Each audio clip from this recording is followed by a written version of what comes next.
Hello, interwebs. This is Draw the Line again, and I'm retouching on doubling down.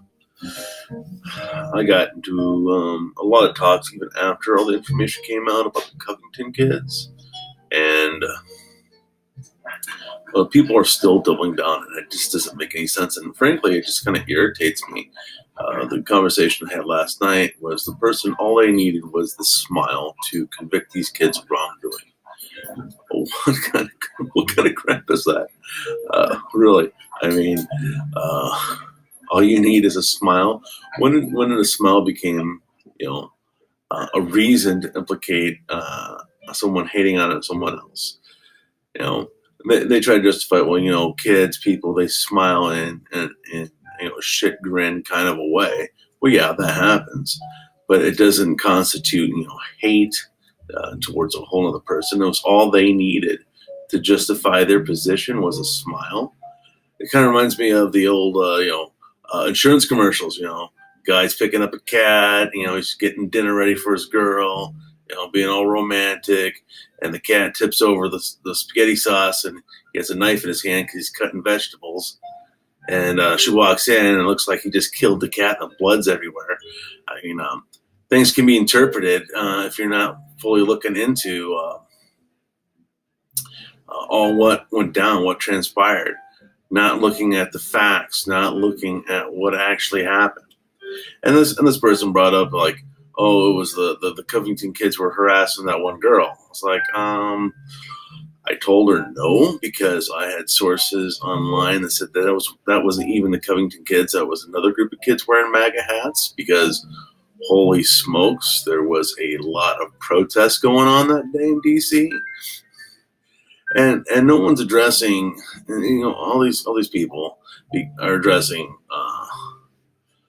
the MAGA hat kids. Okay, they're not even addressing, Phillips' repeated lies on the internet about what transpired about those kids. He lied about those kids. He lied about his military service. He lied about a lot of things. But no, we're not going to hold him to his lies. Why not? You are judging these kids based on a smile from one student that didn't move. That kid had a no-win situation. CNN would have painted him as a hate monger just because of the hat that he was wearing. If he moved out of the way, it would show a sign of disrespect. If if he didn't move out of the way and he smiled, that was another sign of disrespect. Even in the kid's interview, he was saying he was not trying to be disrespectful. He was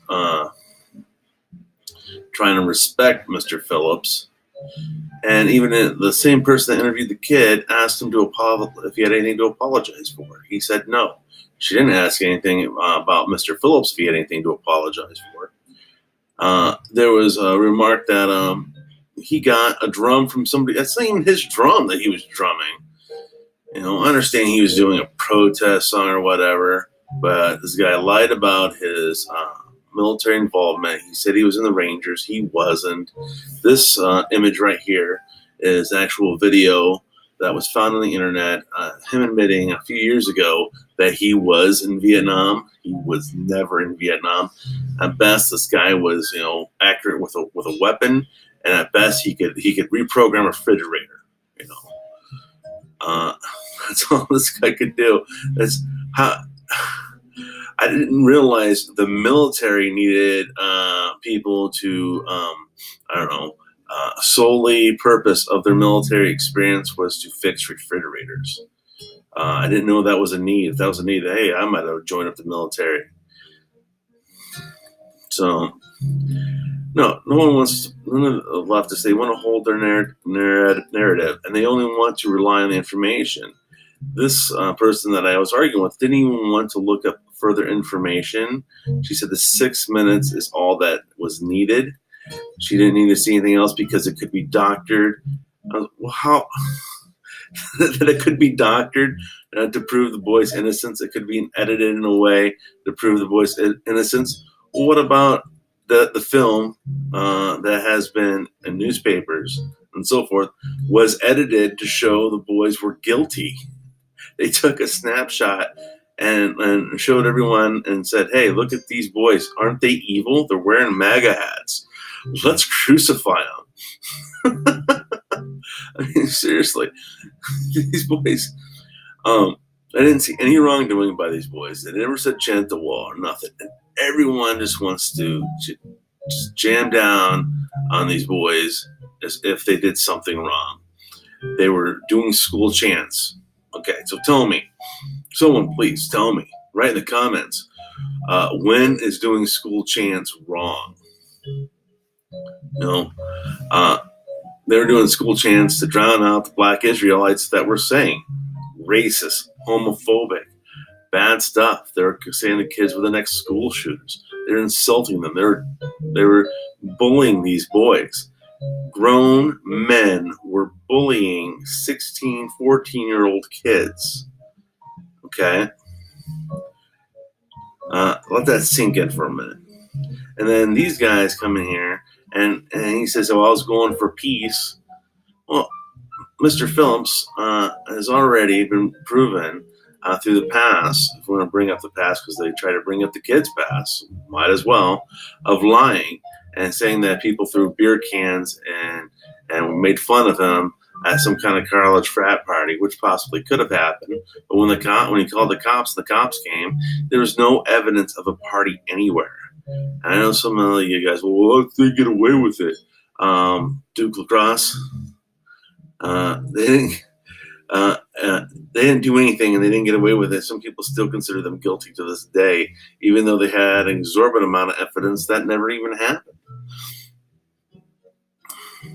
These boys are labeled, and this label is going to follow them wherever they go, just because of this guy.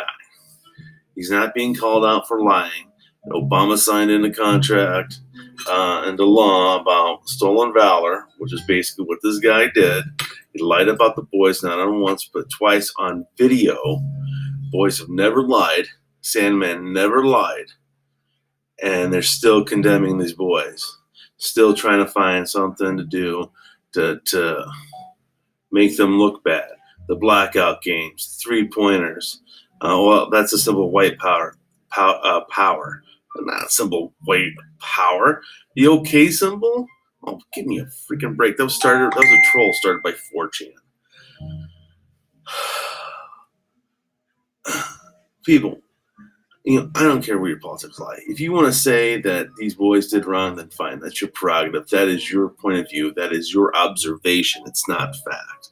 My view is that the boys did nothing wrong. They were targeted from the beginning, and they endured more racial hate speech than the Native American, than the Black Israelites, and a lot of people that day. So they never said chant of the wall. So like some people were like, oh, they were making fun of them. They're doing the tomahawk. Oh my God, tomahawk. Really? Didn't the Ultimate Warrior do something like that in wrestling? Doesn't Cincinnati Braves? If that's the case, you know what? Let's get Charlie Sheen. He's racist. He was in that movie Major League with not Samuel L. Jackson. Wesley Snipes. You know what? Because they were in that movie, those two guys are racist. Let's just call it, Wesley Snipes is a racist bigot. Charlie Sheen is a racist bigot. Anybody associated with that movie is a racist bigot. All Cincinnati Indians fans are racist bigots. Does that make sense?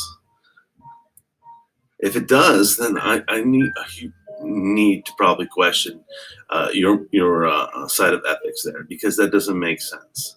Not to me at all. They're taking pride in a Native American warrior for being strong. They're taking pride in using that like stereotype as a cheer, as a positive. Geez, if we can say one racial slur can be a moment of pride from Richard Pryor, how can we not acknowledge the same thing? Anyway, you guys have a great and wonderful day, and I hope that everything in this day gives you a little bit of brighter perspective. This is drawing a line, and I hope to see